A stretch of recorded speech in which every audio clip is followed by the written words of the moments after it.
All right, wake up humans. Welcome. We got a special edition here with Dr. Drew and Dr. Austin Davis, who's now Yep. in Montana. And this is a big one, man. This is one that the profession needs to wake up and open our eyes to. So let's get you welcomed here, Austin. We're talking about the Montana House Bill HB 500 that you guys shut down by the skin of your teeth. How you Yeah, doing, never brother? mind. How you doing, my man? Doing honestly doing near perfect. It's been a bit of a fight. You probably hear it in my voice. Last 2 weeks has just been yelling at people and trying to whip up everyone into a frenzy. So if I take a couple drinks of water here, I lost my voice a little while ago. But overall, No worries. just having the time of my life. That's awesome, man. We're glad you're on here for sure. It's I know Bozeman, Montana is different than San Francisco. Yeah, Bozeman. Well, Bozeman's a lot closer to San Francisco and LA. I'm over in Missoula, about 3 hours Missoula. Yeah. west of there. We're in Zootown. Yeah. It's That's it. more like Berkeley. Bozeman's a little more like Los Angeles. Oh, cool. Well, I Cool. guess to preface this, man, what made you move? Oh, straight up medical freedom. Just living life, man. We found out my son. In fact, this is a perfect lead-in, man. It's some people think it's just a sense of adventure, or because you know what, like life's short. Let's just see what happens. And no, we were perfectly happy where we were living. We had all our family within 20 minutes. I bought a beautiful home in a great school district. My office was arguably the largest, highest volume single doctor office in the Bay Area. My wife had a great job. We had a cabin in the woods.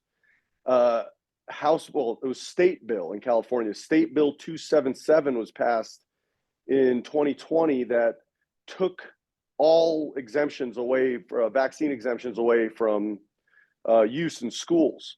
So they had already done away with religious and philosophical.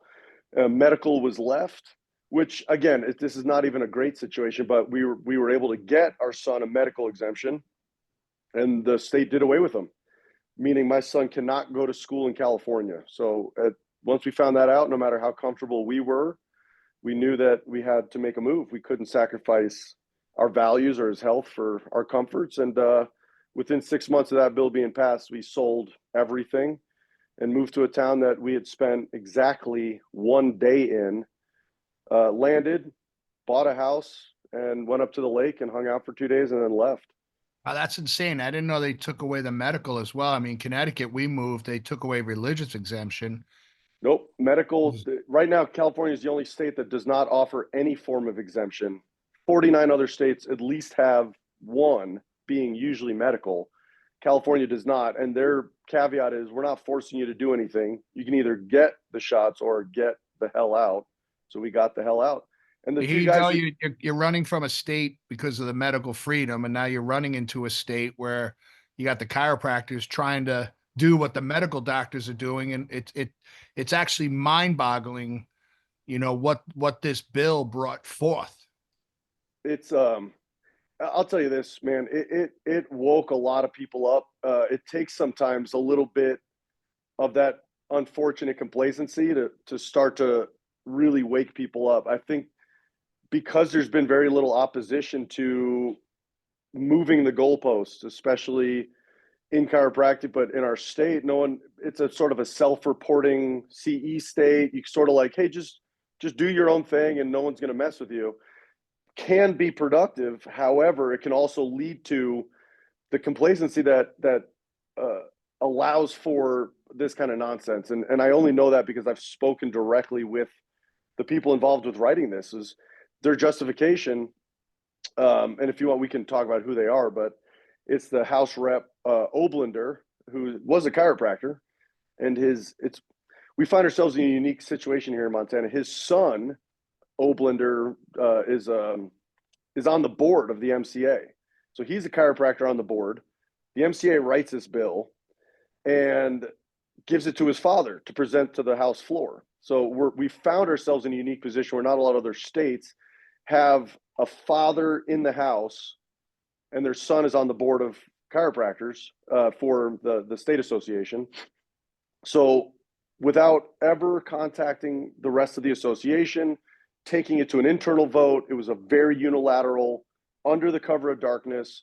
Son wrote the bill, gave it to the father. Father presented the bill and presented it as an education bill, because the goal for HB 500 was expanding the scope of practice in chiropractic to include chiropractors being able to obtain, distribute, and inject pharmaceuticals. And the way it was presented was an education bill, meaning in order to do that, you had to go get your pharmacology classes and all these things. And they basically told these house reps, look, if you're against this bill, you're against people's ability to gain higher education. And so the house reps, who honestly didn't understand chiropractic, because why would they? To be honest, a lot of chiropractors don't understand chiropractic, if we're going to be honest. So how are we going to expect these house reps to understand it? They just go, oh, yeah, higher learning, that sounds great. Yeah, we'll support this. Why wouldn't we?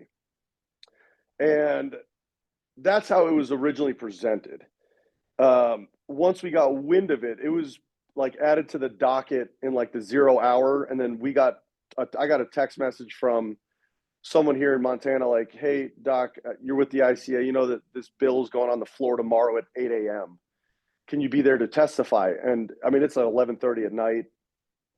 It's over in Helena. So I got on the phone with the Gibsons, who you know, and a lot of the guys over in Helena. I said, we got to get some people there. And we were able to put a couple people together to get to the house to testify. And what I launched into is just, thankfully, we're in 2025, through my phone, was able to get just about every house rep's email, cell phone number, contact all of them saying, this is not what you think it is. This is not about education. This is not about expanding scope of practice to provide a greater potential to the patients. This is a nefarious opportunity to try to capitalize on drugs. And they want the money, and they want to dilute the profession, and they want to unravel the integrity of what we stand on. And that's what really whipped a lot of house reps into a frenzy. I got a lot of responses back saying we had no idea that's what this was about. Thankfully, one of the guys I hunt with, his sister is the House minority rep. We got her on board to understand that this is not what they think it is. To be honest, and it was kind of an interesting move. I called and it was with a tremendous amount of help from Dr. McCoy, called the MMA, which is the Montana Medical Association. Something I never really thought I would do in this capacity. And I told him, I said straight up, I said, look, I know we don't always see eye to eye on everything. I feel like we can probably sit at the table together and agree that neither of us wants drugs in our profession. And literally, it was the head of the MMA basically said, what do you need from us? And we were able to get 4,000 plus physicians a call to action to reach out to the House and say, this is a bad bill. Do not let drugs into their profession.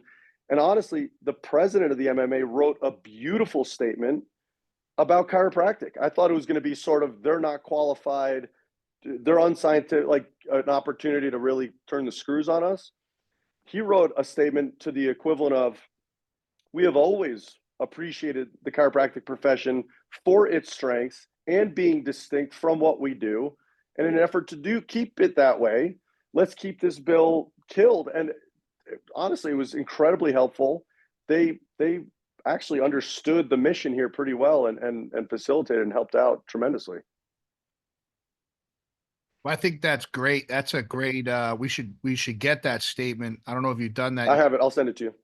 I mean, are we able to make that public? Because I think that's, in the big scheme of things, it's not us against them anymore. I think back in the day, the chiropractors were trying to prove what we do so hard that they bashed medical doctors, which to me is now silly. They have a strong place in helping people, Right. et cetera, as do we, where God forbid a patient's going through a trauma, I got to send them to a medical doctor. I've got great connections with them. So it's not by chance he came out and made an empowering statement supporting us, because they do. But the biggest thing is, do we want chiropractors doing what they do? Exactly. And that was through a lot of conversation with them where we had open Discord. I explained to the best of my ability, and thank God for the way I was raised through chiropractic and the understanding I have of what chiropractic is, that I could sit down with the head of the medical association and say, look, man, this is who we are. This is what we do. And this is why it's so important that we do it this way. and have them understand it, appreciate it, and then put out a statement in effect supporting chiropractic is tremendous. It was beyond what I thought was possible with such short notice, and it was really a tremendous help. How many state So associations do you have? You say the MCA. Is there another one? Right now, and this is kind of how the conversation started about the complacency of our state, probably a lot of states, but we have one. We have the Montana Chiropractic Association, which is heavily ACA affiliated, and has been. Now, I know some of the past presidents, and it was actually a very principled organization, one of the largest chiropractic families here in our town. They're a third generation chiropractic family in Missoula, used to run that whole organization. It was very principled, and as it happens, boards turn over and positions turn over, and all of a sudden it's become this wild, mixed up metapracting organization that has almost no interest in upholding chiropractic values. And I'm not trying to throw anyone under the bus. Just in these last 2 weeks, I've learned more about our state than I had ever learned. So what we're now looking at is last weekend was the MCA convention. There was a couple board seats up. We put together as many people as we could, lost the vote narrowly to take a couple board seats and actually the presidency. So now, with not gaining those seats or presidency, after this call, I've got a call with the other two guys who I have to mention is this Dr. Claude Basler and Dr. Brandon Blank. Those are the other two dudes that the three of us basically mounted the assault against HB 500. We were able to kill it on the third reading. The three of us have a call later because it's become evident that we now need to build a new association in Montana. The big family I was talking about, the Matz family, M-A-T-Z, Matz, they've been instrumental because there's like 8 or 10 of them in just the family. And then with associates, with everyone, there's probably 20, 25 people involved. So they're throwing their full weight behind it. And now I've been getting emails and texts from all over the state. And our state is, if to drive west to east, it's 11 hours or something like that. So we began calls going, hey, we're way out here in far eastern Montana. We don't get much news out here. Heard what you guys are doing. Just let us know what we can do.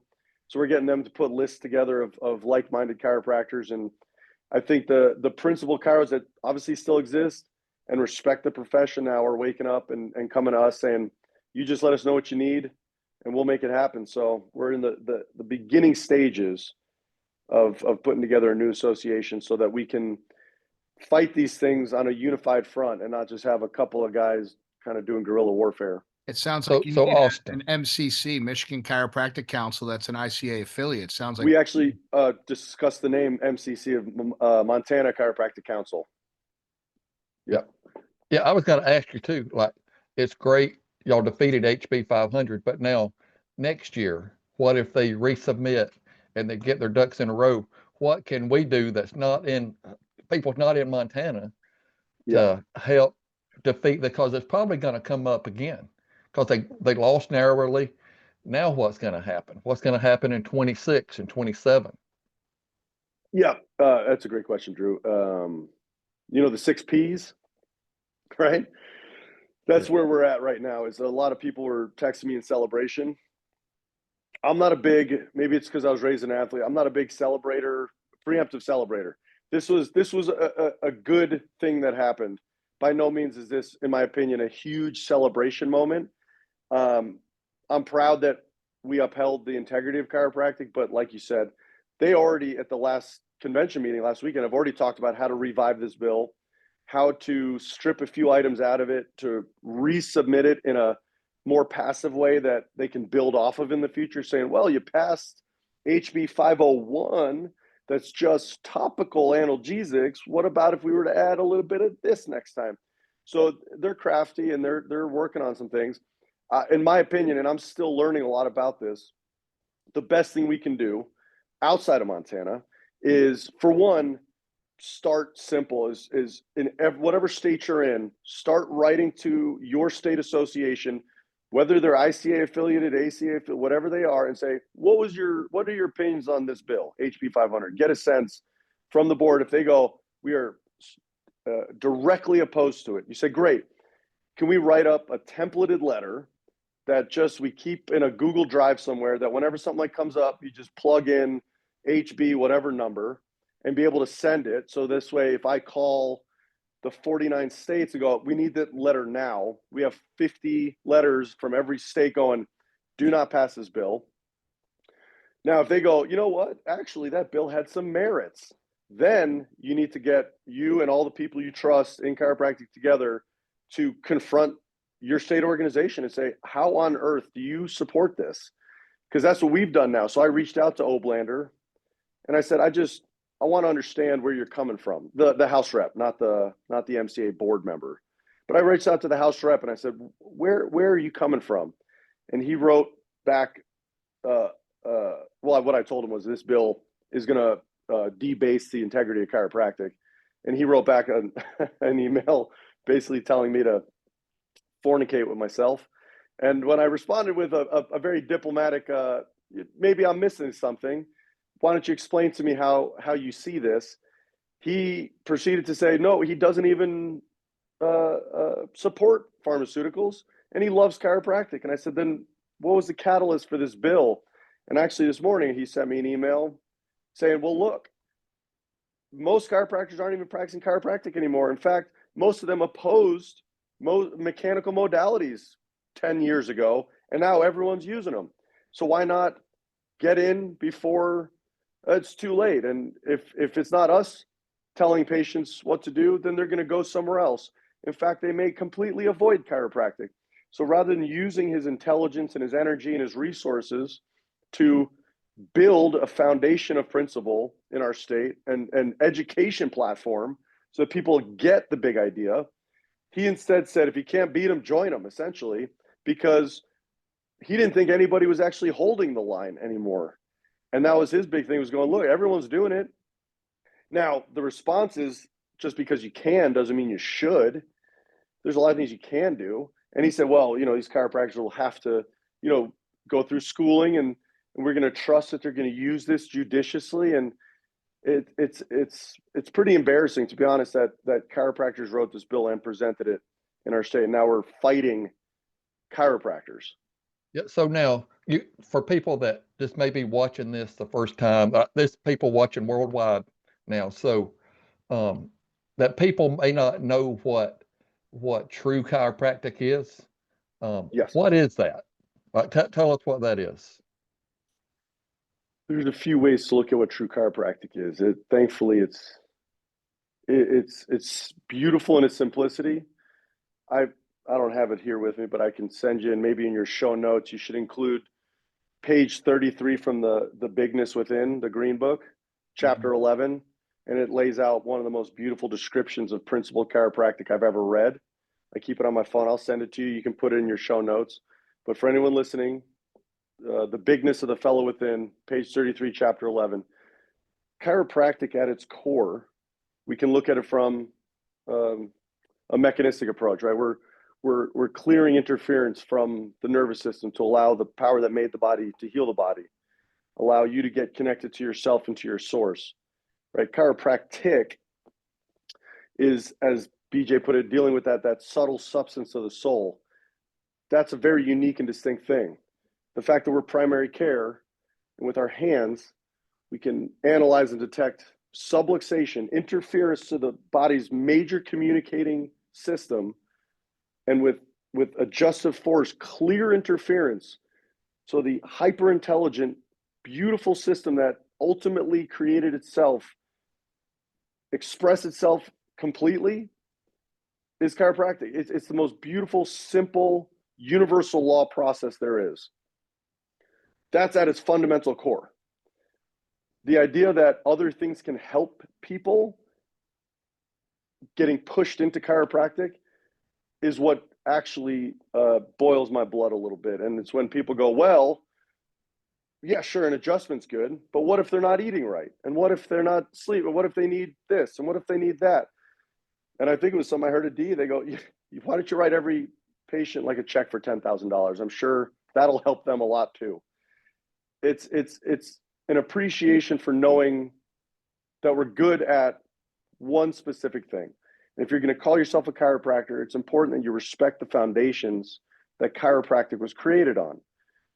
And once we deviate from those foundations, we enter into this sort of lukewarm gray area where, sure, everything sort of helps, but are any of those things fundamentally greater than freeing the imprisoned potential within? And that's what we have to ask ourselves. If we're just doing it because we can, or because other people are doing it, or because the money's there, or because no one really knows what chiropractic is anymore, or because schools are not teaching philosophy, or because the guy down the street is making $4,000 a visit, because to start care there, you got to go through a gut protocol and a weight loss program and a neuropathy program. And it's what patients want. And you listen to Barge, like, are you the doctor? Are you letting patients tell you what they want and then mutate the practice around that? So it's important that we hold the line, not because we're old school, stodgy, out of touch with the times. It's because we deal with the most important structures and functions in the universe, and we get to do this every day manually in a very beautifully simple way. Yeah, and that's it. Like when we stand on principle, when people know where we stand, and we live that, the whole community knows. We had 4 new referrals this morning. That's why I was almost late getting on here. 2 of them, one of them come from an MD, and then one of them Beautiful. come from a PA. Right. And not that they just know that, like, we respect them, and they're like, you need to go get adjusted. You need to go to the chiropractor. We have an eye doctor on the other side of town that will send us patients regularly because wants to make sure they don't have nerve system interference before she starts messing with their eyeballs. I mean, That's absolutely that right. blows me away. And it's standing where we're at, unwavering. We stay in our lane. BJ talked about staying in our lane. Like, accidents happen when you get close to the yellow line. Yeah. They're not getting close to our yellow line. We're not getting close to theirs. We stand where we stand.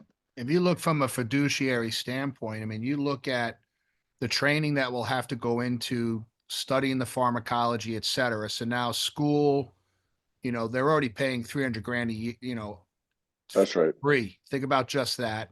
Then what happens to malpractice insurance? Because we could sit here and talk about all the side effects and things that happen with pharmaceuticals, like why we want to become part of that is beyond my imagination. But hearing what he said, his response, which was so soft, it's kind of like the boiling frog. You put the frog in nice It is exactly water, and right. then you start to turn it up over time. And he said, well, back in the day, we used to fight doing mechanical things in the office. Well, now you got chiropractors doing all kinds of physical therapy and everything.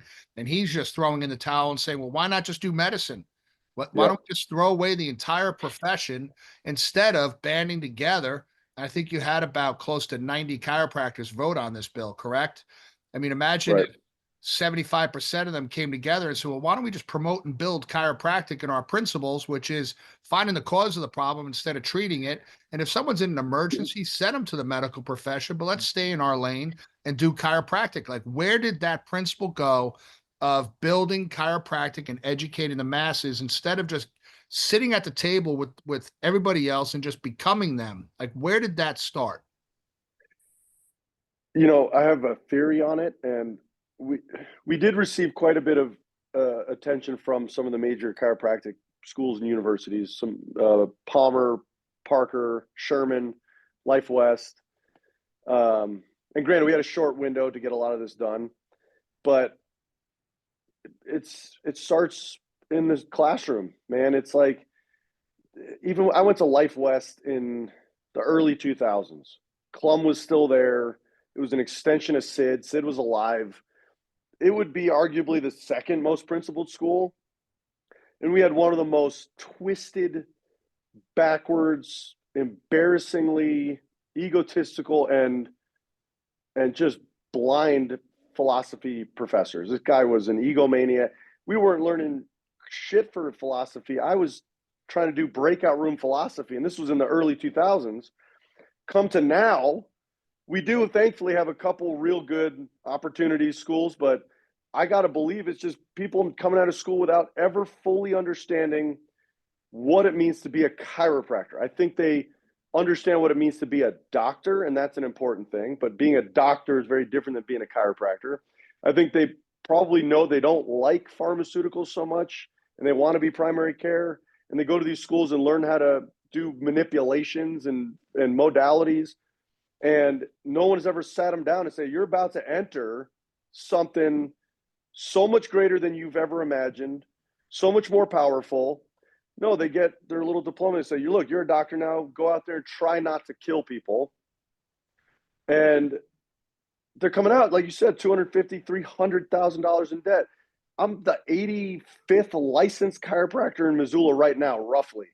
The fact that I was able to call 2 other chiropractors that supported what we were doing, and the rest of them going, I don't know, I don't hate this. Because if you were to go right now, door to door to every car, I got chiros on both sides of me, and say, hey, we're thinking about letting pharmaceuticals in. Before you answer, just know that at the end of the year, you're probably going to be $300,000, $400,000 richer. I got to believe 9 out of 10 are going to go, yeah, I'm good with that. Let's see where that goes. Because this bill is going to allow us to basically have a small little pharmacy in all of our offices. And the people I talk to, these chiropractors that I talk to, I hunt with and I go out with and I have a good time with and used to be very close with, literally said, look, man, if chiropractic is good, the adjustment's good, it helps people, but it's a Friday and someone's got a migraine and I adjust them, why shouldn't I be able to write them a little something to, hey, you know what, just take a little bit of this, take the edge off on the weekend, we'll see you again Monday, because I don't want to send them to an MD. They trust me, and it's just, for their pain control, it's just going to help them get through a long weekend of pain. And they're like, no, we're not going to abuse this, right? It just gives us more legitimacy, more of a chance to give patients what they really need. And it's a sad day because we just got here to Missoula and we were building a bit of a friend base, and a lot of them were chiros. And I told them straight up, we can no longer see eye to eye if that's how you're going to operate. And now we're building this organization, and what we're ultimately doing is messing with people's money. And they realize that us fighting this is us taking away their opportunity to make hundreds of thousands of dollars a year in pharmaceuticals. And it's put a huge target on our back. And we're for it, man. It doesn't change me in the slightest. I'm excited to see what comes our way, but this is also the importance of starting the association, because if they're like, hey, who defeated this bill? Oh, that guy at this address with those office hours, we're going to stomp him out. But if we can now fight these things as an association, and kind of like what Drew asked is, how can other people help, other states help, is figure out what your association is up to. If you haven't, we had emails coming in saying that members of the MCA had not heard from the association in years. They've been running incestuous, closed door meetings to devise all of this for years, and then just spraying it on. Because I got texts going, Davis, you're in Montana, you support this? They say it's an MCA bill. I said, I certainly do not support this. I didn't even know about it. So make sure you understand what your associations are doing. Have them write templated letters. We now have all the schools on record with templated letters. Talk to your local medical association. Say, look, this is what happened in Montana. We can sit at the table and agree that we do not want pharmaceuticals. Have them write a statement, and I'll send you guys a statement that was written here, and have that ready. They basically just have a folder ready to roll. So if any of this nonsense comes up, try to get to the state house and do a testify, or do it on Zoom, but have a folder ready that you can ship off to every house rep, everybody involved. Because the amount of people I talked to, that house reps, I had no idea this was going on, or this is what it was about, was staggering. So that's how we got to do it. We got to attack them basically from a unified front. Yeah, and if somebody's watching this and they're not a member of their principled straight organization, hate to say it, but you're part of the problem. Like, you have to be a member of your state organization. I'm vice president of GCC. I will text people every day. It seems like, hey, we haven't seen you in a while. Your membership's lapsed, or why don't you become a member of the GCC? And 9 times out of 10, they're like, nah, I'll get around to it. But like, and I almost wish something like this would happen in a lot of states and light a fire under a lot of people's butts. Be like, listen, we need to get it together, join the straight ICA affiliated organization, That's right. and get busy. Start putting money together, because I know Dr. Dick Santos talked in DE at DE about any time they went to a meeting, state organization meeting in New Jersey, you knew you bringing $100, hundred Right. bucks to a meeting. And and I try to be a member of every affiliate member of every state that touches Georgia, just cause it's a regional issue too. And if Montana falls, that's going to set precedents for every other state. But we have to band together and get our ducks in a row and save this profession. No, and Drew, you're right. It's one of those situations where just because you don't support something doesn't mean you're against it. And that's what I learned with a lot of the chiros here, where I said, hey, HB 500 is going on. This is what they're trying to do. Do we have your support? And they go, well, I'm not a member of the organization because I don't know everything they're up to. And well, I'm not one to make waves. We'll see how it all plays out. And that right there is part of the problem. They're not saying that we support the bill. They're not saying, yeah, we should expand the scope practice. They're saying that they're too weak to take a stand in either direction. And that weakness prevails towards the side usually of negative. And the amount of chiros, and I know we talked about schools a moment ago that are potentially graduating people that never fully understood it. A lot of these people are older chiropractors. And to Judson's question, I don't fully understand where it went. The principle, because a lot of the chiros I spoke to are 10, 20 years older than me, into their 60s, going, well, chiropractic's changed a lot, or, well, I don't know enough to make a statement, so I'm just not going to make one. And they're coming out of the era where there were some heavy hitting, hardcore, principled chiropractors, the old New York dudes that were driving around in hearses with like vaccines kill, and people that were going door to door, Sotillion, that, I mean, hardcore principle era. Today going, I don't know, it is what it is. We'll see what happens. And me, which I'm 42 this year, but I still consider myself kind of a younger guy in chiropractic, having to stand up and fight for principle when it should be the generation before me going, hell no. We stood on principle when it was even more difficult to stand on principle, with even more opposition from the medical industry. Now we sort of broke through the barrier. We're more accept. And I know this is kind of a different conversation, but it's easier now to be principled, and they're trying to sell us out. So I don't understand it, and it drives me a little bit nuts. But thankfully, there's things like DE and Sid's teachings and Santo and Sigafus and Barge, and as a framework that it doesn't need to change with the times, and it doesn't need to be different. It just needs to be respected. Those guys, And those guys we talk about, the Sids and the Santos and the Sigafuses, they were in a fight, man. They had a bone to pick and they were doing it. And, the profession is more diluted now with online courses and CEUs and little pop-up, local like seminars and coaching programs that people could just go get some CEUs and stay home. Where back in the day, you flew to DE. They'd have thousands of That's people right. there. They created the movement. They were on purpose with a fight to give us a stand. And if you look at where we are now, I mean, we can't be in a more perfectly aligned chance now to get back to that. Dr. Cordero just got brought on as the CEO for the ICA. He's not even official yet, and he wrote a letter and a statement about this bill. And That's right.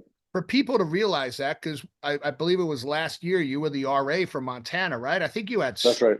members that belong to the ICA. Yeah. I think people just get like, well, you guys don't do anything. which is not fully true, but yet it is true. Like there are things that happen that no one knows about. So we have a communication problem That's that right. if we could get more people now on Montana, said, you know what, let me get on board. Let's start our ICA affiliate, MCC, if you call it, join the ICA, plug into Cordero and a vision now to create a movement, get a state lobbyist that has his foot in the door, always communicating with you guys. That's what we did in Connecticut with the CCC. We hired a lobbyist. We basically copied the FCS and the GCC on what they do, and it's been pivotal. It's been pivotal. But now to create communication on what is chiropractic and what our potential is as a profession. I got a guy in California. His name's Gary Hall. Have you ever heard of him? Sounds familiar. Bro, we're gonna have him on here, Drew. He's been practicing for Hmm. over 50 years, fell upon my book, Wake Up Humans, read it. He's been handing out hundreds of them to chiropractors and patients, and he's fired up because of the principle. And he's telling me stories about staying up late with Dr. Sid and all these people, where these guys just, you say they're older now, but they still have a heart for the principle. It's just kind of stoking their fire again and getting them pumped up again. That's what we need to do. I mean, that's Yeah. why, it's no chance that God brought you from California to Montana and you were there for it. And I heard the Gibson brothers stepped up big and they Big. testified Yeah. and they were a voice. And it's time for all you guys to come together, band of brothers, and take it to the next level. That's exactly right. We've had one association, they're ACA heavy. Even within their organization, there's almost no communication.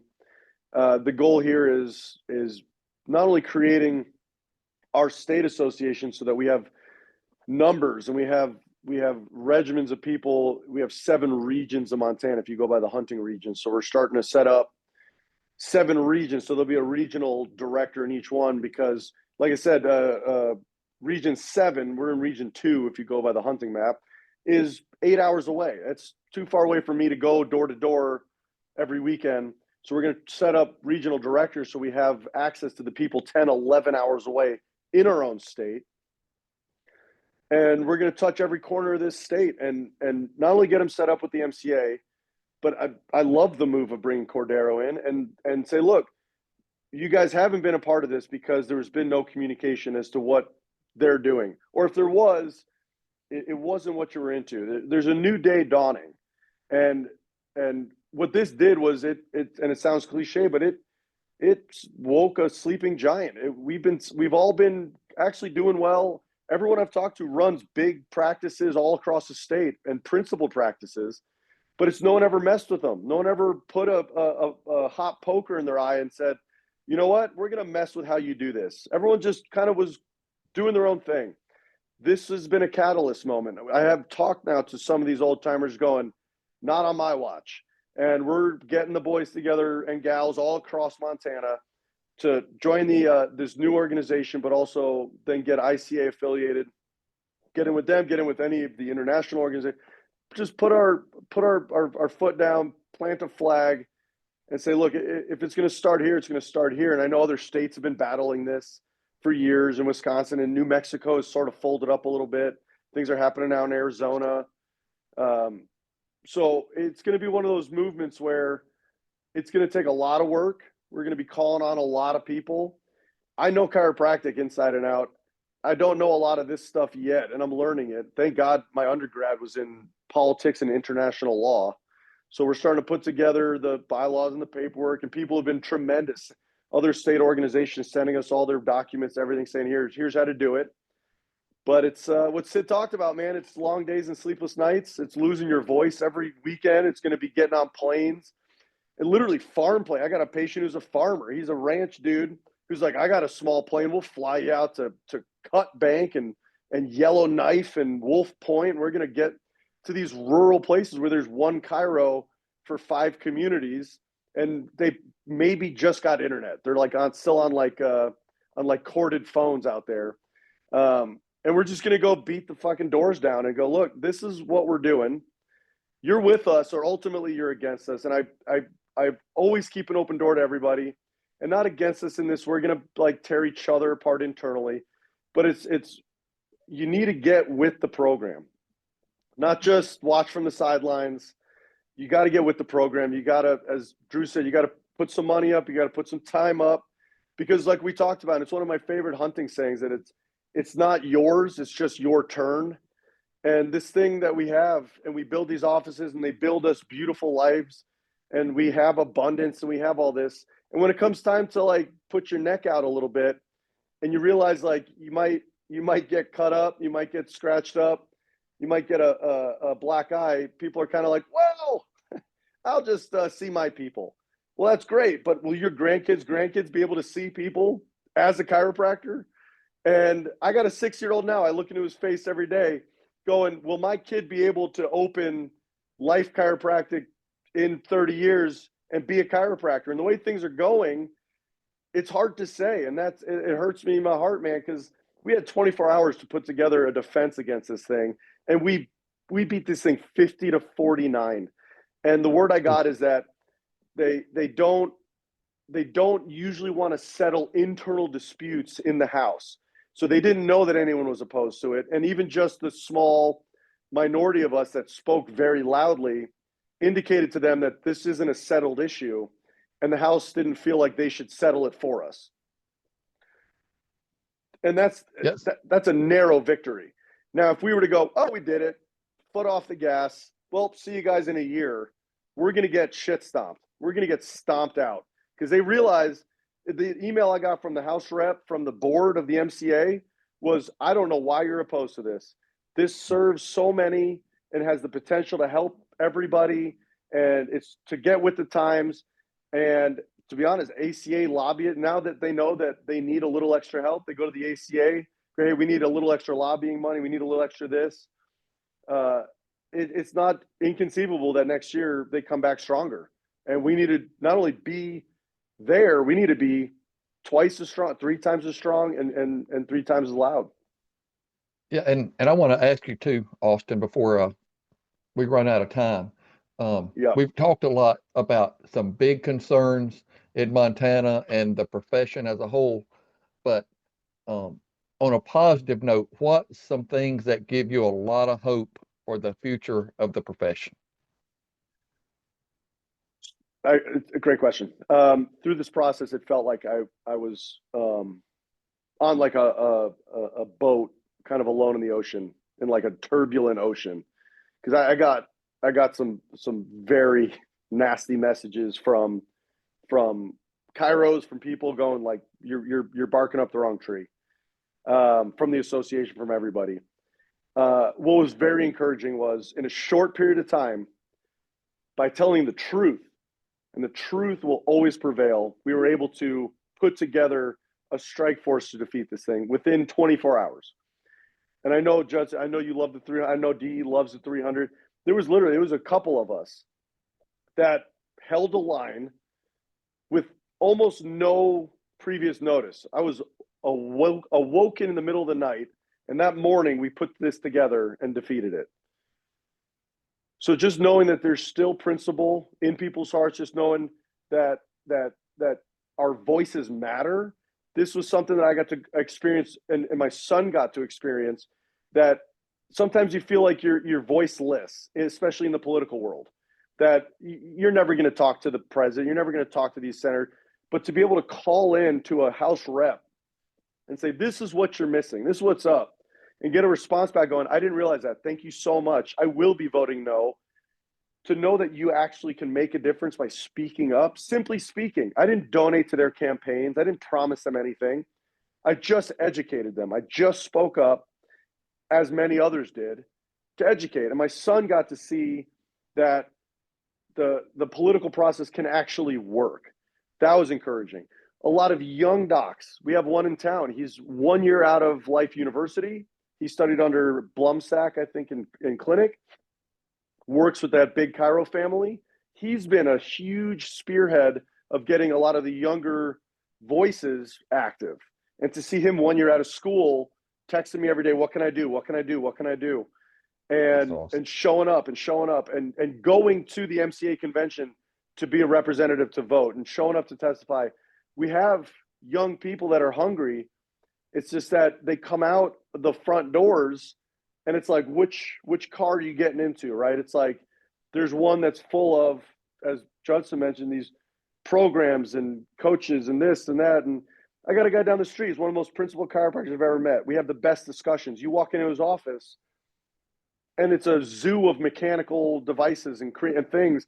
I go, how did you get to this place? He goes, I got in with the wrong people. They told me that the money was in machinery, and now I'm in too much debt to get out of them.